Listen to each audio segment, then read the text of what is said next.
Bonjour à tous et bienvenue pour ce dernier atelier de la journée spéciale CX Summit Éloquent édition Waouh. Donc nous allons commencer dans quelques secondes le dernier atelier de la journée qui aura comme sujet les éléments clés à retenir pour créer un effet Waouh. Et je vais vous donner dans quelques secondes en fait une dizaine d'exemples d'entreprises qui ont mis en place l'effet Waouh dans leur parcours client. Ça pourra bien sûr être au niveau du service client, qui est le cœur d'activité d'Éloquent, mais également au niveau du parcours client un peu plus global, au niveau des produits et des services. Donc je me présente, je suis Frédéric Cannevet, je suis Product Manager sur les bots chez Éloquent et également je m'occupe de certains projets digitaux. Donc là, ce qu'on va voir ensemble, c'est comment en fait donner une expérience client différenciante, comment faire un effet waouh auprès de vos clients. Alors, la première chose, c'est ce qu'on l'a vu ce matin, en fait, avec différents ateliers. Marie-Louis de la marque l'a bien indiqué. Avant d'aller chercher un effet waouh, avant d'aller chercher à impressionner ses clients, il faut déjà répondre aux basiques et aux fondamentaux et donc clarifier sa promesse. On le disait également avec Ludovic Naudier, si on est Air France, on a une promesse d'expérience client qui est totalement différente de celle que l'on peut avoir chez un opérateur low cost, EasyJet, etc. On sera prêt à aller à Beauvais en car, on sera prêt à payer si on a oublié son ticket d'avion et le voir réimprimer, etc. En revanche, lorsque l'on s'adresse à une entreprise qui offre une qualité ou qui promet en tout cas une qualité de service importante, tout simplement, on voudra que son bagage en cabine il soit pris, même si on en a 2 ou on en a 3, on a intérêt comme ça à avoir une qualité de service. Donc vraiment, cette promesse d'expérience client est importante à clarifier au départ, puisque quand on est dans un positionnement low cost, on ne va pas en fait offrir un niveau d'expérience client, ou alors on ne va pas faire de la surqualité ou au contraire de la sous-qualité. Surqualité, c'est je suis low cost et j'offre par exemple une réactivité exceptionnelle, j'ai des conseils au téléphone. Non, lorsqu'on est en mode low cost, on accepte d'avoir plutôt du mail, on accepte éventuellement d'avoir du chatbot, alors que lorsqu'on est sur du haut de gamme, on va plutôt privilégier du téléphone, de la réactivité, etc. Tout cela permet en fait de voir quelle est la référence d'expérience client auquel on s'attend, moins la réalité, qui donne l'expérience perçue. Et cette expérience perçue peut être soit une dette, c'est-à-dire qu'en fait, on ne répond pas aux attentes des clients, soit en fait, ça peut être une créance, on va au-delà de leurs attentes sans pour autant que ça soit vraiment attendu comme quelque chose d'important. Donc cet effet waouh justement vient de ce calcul-là. L'effet waouh vient des attentes des clients, ce à quoi je m'attends par rapport à ma perception du service multiplié par l'émotion. Par exemple, lorsque je vais au restaurant, ça ne sera pas du tout la même chose. Si je vais dans un restaurant 4 étoiles pour un repas de mariage, à ce moment-là, en fait, j'ai payé assez cher, c'est un événement qui sera important pour moi, et forcément, j'ai des attentes importantes et j'aimerais bien avoir en fait pour mon service. Donc ça, c'est vraiment important. Je serais juste satisfait. Fortes attentes, utilisation excellente. Je suis satisfait, c'est bon. En revanche, si j'ai une utilisation qui est excellente ou un service qui est excellent et des attentes qui sont faibles, je vais dans un restaurant comme ça, manger un soir, et finalement, c'est super bon, c'est vraiment sympa l'ambiance. Le restaurateur est venu me voir en me disant « Ah, c'est l'anniversaire de mariage de votre femme, on vous met des petits gâteaux, des bougies sur le gâteau, etc. » Là, tout de suite, je ne m'y attendais pas, j'ai eu quelque chose d'exceptionnel. Merci, je recommande ce restaurant-là et je reviendrai plus tard. En revanche, si je suis juste en fait à un niveau de service correct, avec un prix correct, qu'est-ce que je vais faire? Je vais juste être satisfait. Et à l'inverse, si j'avais de fortes attentes, je vais aller dans un bon restaurant et finalement, la nourriture est juste correcte sans plus. Si par exemple, le service est long, à ce moment-là, je vais être déçu, je vais dire non, mais n'y allez pas. Donc au niveau de l'effet waouh, on verra que cet effet waouh peut se faire de deux manières. Soit il se fera de manière programmée, c'est-à-dire qu'on l'aura programmé dans le parcours client au niveau du service, soit de manière spontanée, c'est-à-dire en fait que c'est quelque chose qui va venir comme ça, souvent des collaborateurs et qui n'aura pas été programmé. Donc cet aspect programmé et spontané peut être créé par des moments d'émotion. Et je vais vous donner un exemple très concret. Moi, de mon côté, en fait, j'ai écrit un bouquin qui s'appelle Le Gros Hacking et j'ai commencé de manière très simple.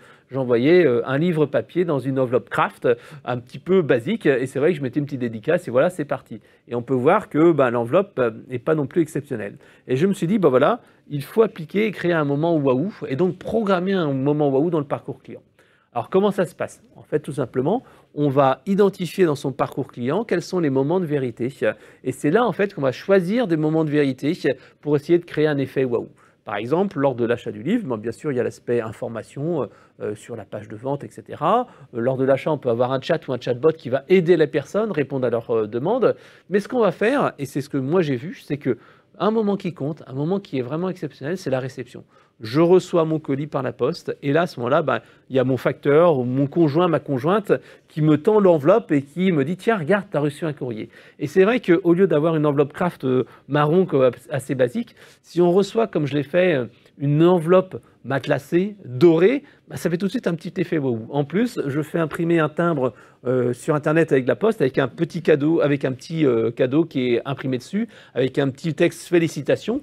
Là, tout de suite, on se dit, mais c'est quoi ce cadeau-là? Et c'est vrai que plusieurs fois, j'ai des personnes qui m'ont dit, attends, quand le facteur m'a donné le colis, il m'a dit, mais qu'est-ce que c'est? C'est un cadeau, qu'est-ce que vous recevez? Et c'est vraiment cette partie intrigue. On va essayer de créer un petit peu d'émotion. Et au lieu d'avoir une enveloppe basique, on va avoir une enveloppe un petit peu dorée.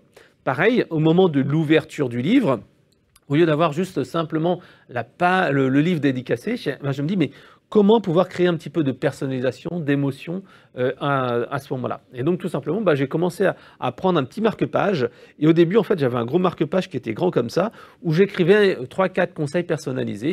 Et en fait, tout simplement, moi, j'écrivais ce petit mot-là. À ce moment-là, je me suis dit, mais ce qui serait important, c'est créer aussi un petit moment d'émotion, rendre un truc un petit peu fun. Et c'est vrai qu'au départ, je me disais, tiens, je vais peut-être dessiner quelque chose, dessiner une petite caricature, un dessin, un personnage. Mais comme je ne suis pas très doué au téléphone, je me suis dit, tiens, il y a quelque chose qui est simple et qui va me permettre de réaliser très facilement un effet waouh, c'est prendre les gommettes. J'ai 2 filles, j'ai pris leurs gommettes et j'ai commencé à les coller sur le marque-page et sur le livre. Et c'est vrai que des gommettes pirates pour un livre qui sur les pirates du marketing, c'est tout à fait adapté et ça fait un petit effet waouh. En revanche, ce qui est important, c'est que tout cet effet waouh soit intégré dans les process de l'entreprise, que ce soit simple à mettre en place et que ce ne soit pas un surcoût. Parce que, par exemple, je n'allais pas mettre une montre Rolex offerte dans chacun des colis, mais par contre, si c'est quelque chose de simple et qui n'est pas honoré, qui entre dans les process, c'est vraiment simple. Et ainsi, j'ai fait évoluer, par exemple, cette carte dédicacée. Donc, j'ai ce marque-page où j'écris un petit conseil, et je suis passé d'un gros marque-page comme ça, A4, à un tout petit comme ça, beaucoup plus petit, parce que ça me permet d'écrire moins de conseils, de passer moins de temps, et pourtant d'avoir le même effet waouh, puisque ce n'est pas la longueur du conseil qui est important, mais c'est le fait d'avoir un mot personnalisé. Donc ça, c'est vraiment important. Et suite à cela, j'ai commencé à avoir des retours. Et c'est vrai que certaines personnes m'ont dit « Waouh, c'est vrai que ce petit marque-page personnalisé, c'est intéressant, mais tu sais que tu pourrais faire autre chose. Et si tu écrivais à la dernière page du livre un petit mot ?» Et je me suis dit « C'est vrai, quand les gens terminent le livre, je leur écris un petit mot à la main qui dit bravo pour avoir fini ce livre. Si tu me laisses un avis sur LinkedIn ou sur Amazon, à ce moment-là, je te ferai un petit cadeau. » Et là, maintenant, même, je suis encore en réflexion d'autre chose en me disant comment je peux créer une surprise supplémentaire dans le livre. Et ce que je vais faire, c'est qu'à un moment donné, je pense qu'il faut que je trouve un petit système pour ajouter de manière cachée au milieu du livre un petit autocollant ou un petit post-it quasi invisible qui fera que la personne, quand elle arrivera à un moment de la moitié de lecture du livre, elle trouve « Hey, mais c'est quoi ce truc-là ?» Un petit post-it avec encore une fois un petit cadeau ou un petit truc bonus. Donc ça, pour les prochains lecteurs, vous verrez, il y aura très prochainement cette partie bonus qui sera intégrée pour créer ces fameuses émotions. Donc là, je vous ai parlé en fait de l'émotion qu'on va programmer. On peut également travailler sur l'émotion spontanée.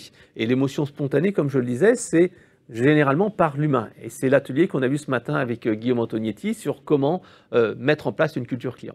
Alors, mettre en place une culture client, ça passe bien sûr par de la formation. C'est-à-dire qu'il faut expliquer aux clients et aux collaborateurs pourquoi, en fait, il faut tout simplement être orienté client, comment avoir un effet waouh, comment satisfaire le client, ça va servir l'entreprise au final, comment diffuser une culture client de manière naturelle et être empathique, se mettre à la place du client et faire en sorte que si moi aussi j'étais à la place du client, qu'est-ce que j'aimerais faire qu'on me fasse? C'est donner de l'autonomie pour que la personne se dise « Oui, c'est le moment, je vais faire un geste particulier, je vais faire quelque chose qui va être exceptionnel. » Je vais également donc avoir de l'empathie, me mettre à la place du client, lui à sa place, qu'est-ce qu'il ressent et qu'est-ce que j'aimerais qu'on me fasse si j'étais à sa place.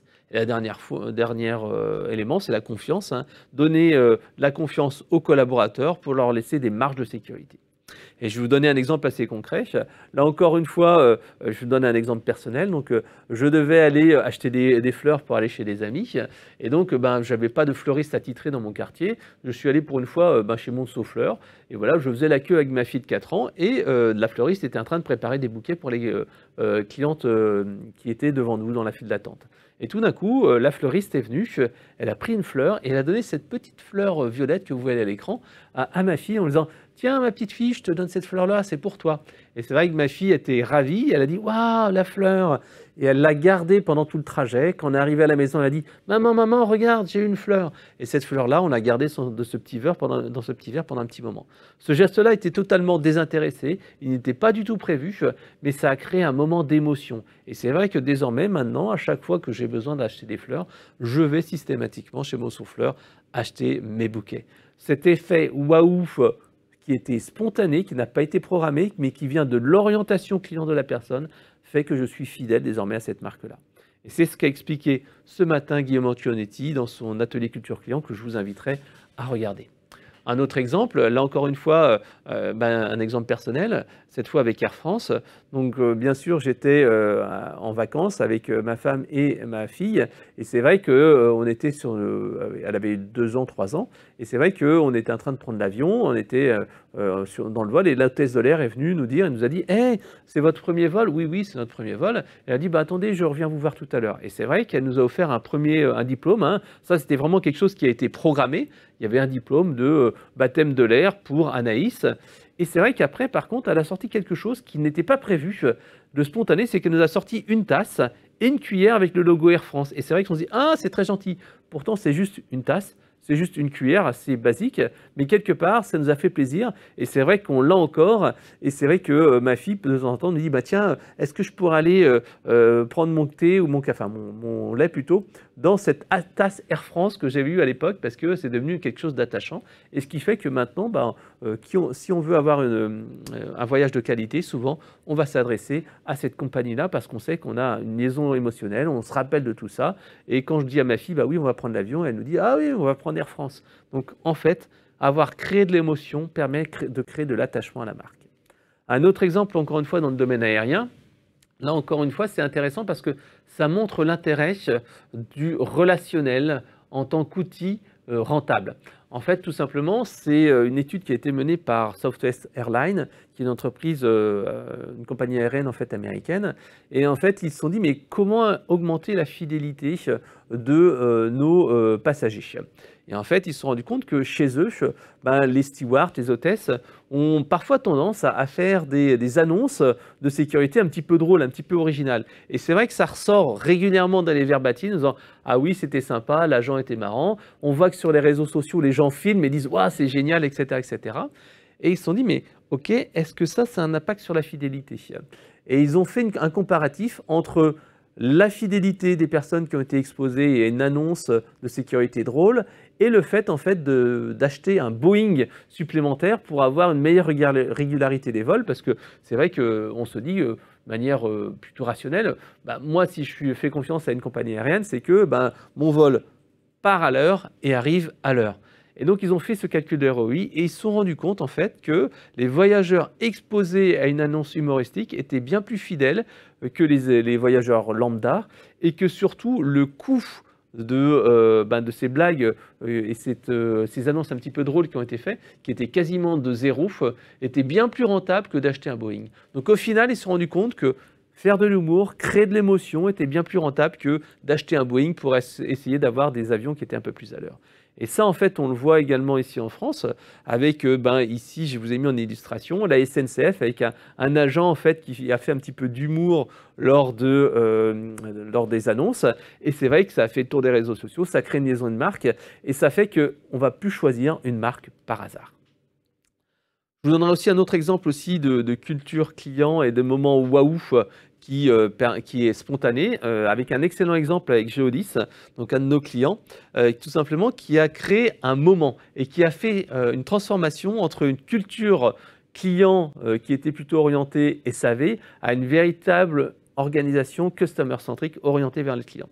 Donc en fait, pour faire passer cette entreprise qui était plutôt centré sur les SAV, on répond à une demande, à une entreprise en fait qui est vraiment orientée pour satisfaire le client. Et bien en fait, ils ont mis en place un programme très simple. Et c'est vrai que vous pourrez regarder les liens sur ces vidéos-là. Donc Vianney Leveugle, directeur commercial et marketing et services clients de Geodis, nous a montré en fait il y a 3 ans le début de cette démarche. Et 3 ans après, il nous a fait un bilan sur la fidélité des clients et l'orientation. Et pour en fait arriver à cette transformation, il y avait un programme qui était simple. Un premier moment d'élévation où ils ont fait venir pendant 2 jours par groupe d'une quinzaine de personnes les personnes du service client à Paris pour leur expliquer pourquoi c'était important l'expérience client, pourquoi c'était important d'avoir un service client orienté customer centric. C'est aussi la fierté d'être reconnu. Ils ont eu un nouveau matériel, un nouveau logiciel, la solution de centre de contact éloquent pour être plus efficace. Ils ont eu des explications du pourquoi c'était important de passer du culture SAV à l'expérience client. Ils ont mis en place des indicateurs, ils ont mis en place aussi le concours élu service client de l'année qu'on a reçu ce matin pour tout simplement essayer de motiver les agents et leur expliquer pourquoi c'est important et faire un suivi. Et le dernier point, c'était du relationnel et de la création d'un esprit d'équipe avec bien sûr un logiciel pour continuer à s'entraîner à l'amélioration de la culture client, du coaching bimensuel sur des indicateurs précis d'évaluation. Donc tout cela a permis à Geodis de passer véritablement d'une entreprise orientée SAV à une entreprise orientée culture client. Là, donc, on a vu tout ce qui était effet waouh spontané. On va voir maintenant l'effet waouh programmé. Et pour cela, il y a 2 livres très intéressants qui sont L'obsession du service client de Jonathan Lefebvre et l'autre, en fait, C'est le moment qui compte des frères Is. En fait, le principe de se dire, comme je l'ai fait tout à l'heure avec mon livre, c'est que l'on peut programmer comme ça cet effet waouh en améliorant et optimisant l'organisation. Le premier exemple, c'est celui de Trendline, donc l'obsession du service client, qui montre en fait que la qualité de service perçue peut très facilement être optimisée à condition de répondre à quelques points. Le premier, c'est être rapide. Même si cette prise en charge n'apporte pas une réponse immédiate, au moins on fait un accusé de réception. C'est ce que disait Baptiste de Cityway il y a quelques minutes. Au moins on prend en charge, et si ce n'est pas une demande urgente, on peut le rappeler plus tard. Deuxième chose, c'est utiliser son propre produit pour en devenir un expert sans devoir se forcer. Comme ça, en fait, on connaît bien l'utilisation. Troisième chose, faire du client une préoccupation de tous les salariés et pas juste du service client. Donc, développer la culture client, comme on l'a vu avec l'atelier de Guillaume Antonietti ce matin. Quatrième chose, prendre le temps de résoudre les problèmes à la source. Donc, la résolution au premier appel, là encore une fois, ce que disait Baptiste de Cityway, mais également Mathieu de MyMobility.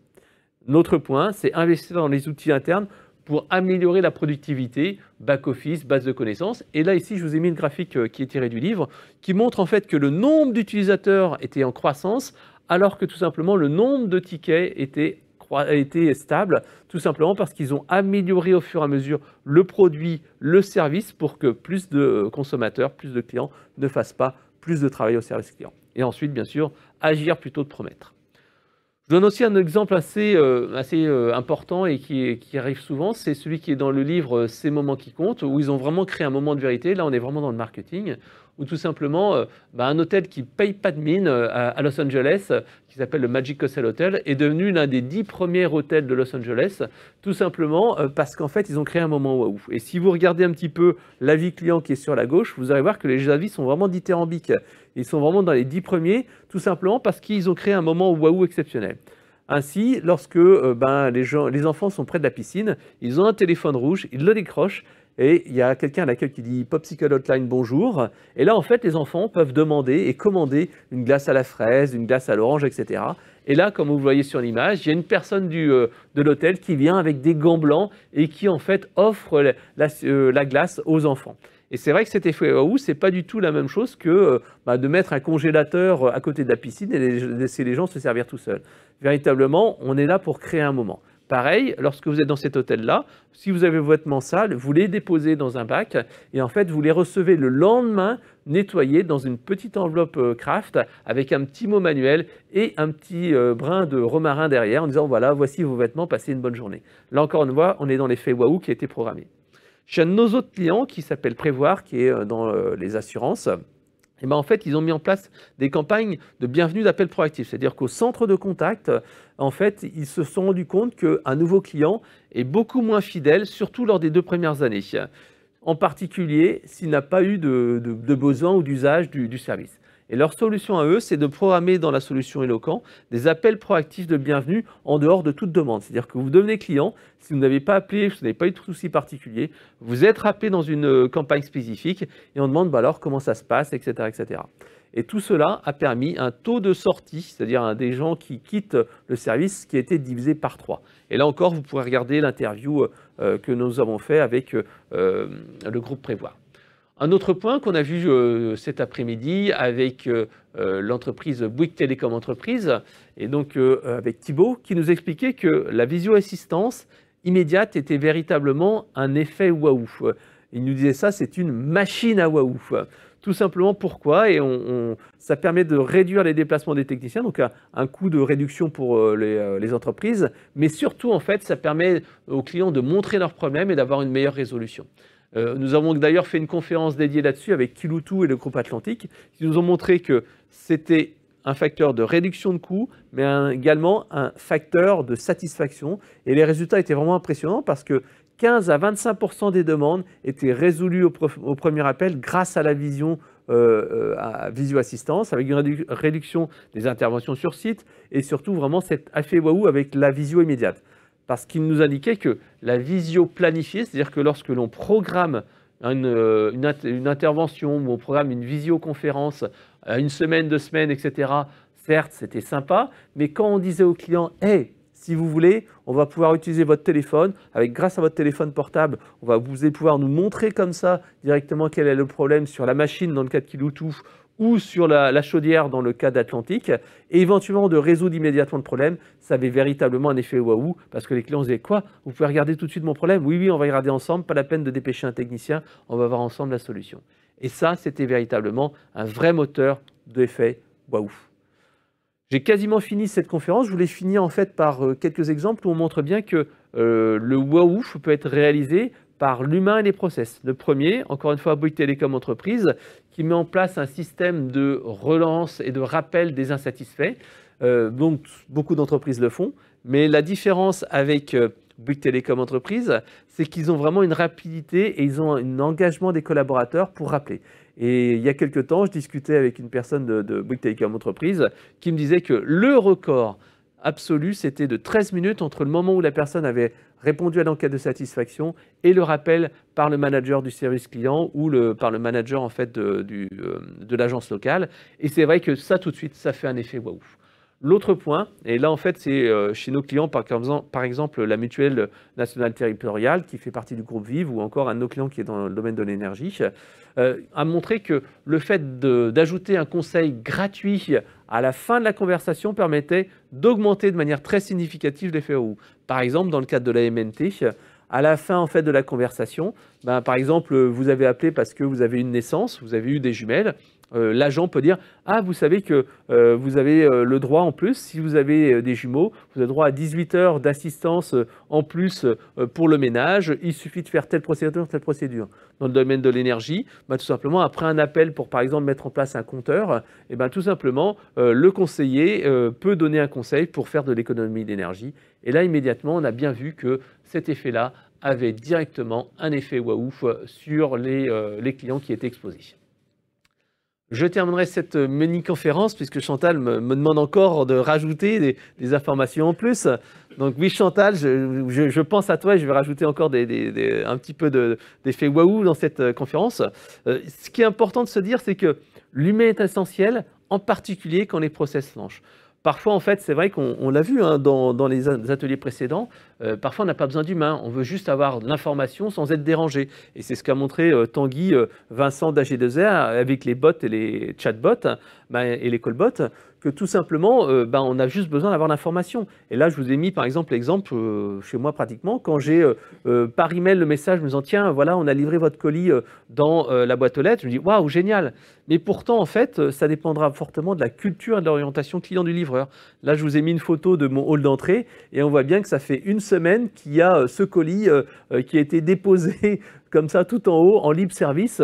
Je pense que la personne qui devait recevoir le colis, il n'est jamais venu le chercher ou l'a déménagé. Il a un colis qui est là, il n'y a plus qu'à se servir pour quelqu'un qui sera un petit peu malhonnête. Tout ça, c'est parce que la personne n'a pas eu la bonne orientation client. Mais également, après, derrière, forcément, le service client va devoir agir parce que la personne qui n'a pas reçu le colis va dire « Mais où est mon colis ?» La personne dira « Mais oui, votre colis a été livré, qu'est-ce qui s'est passé ?» etc.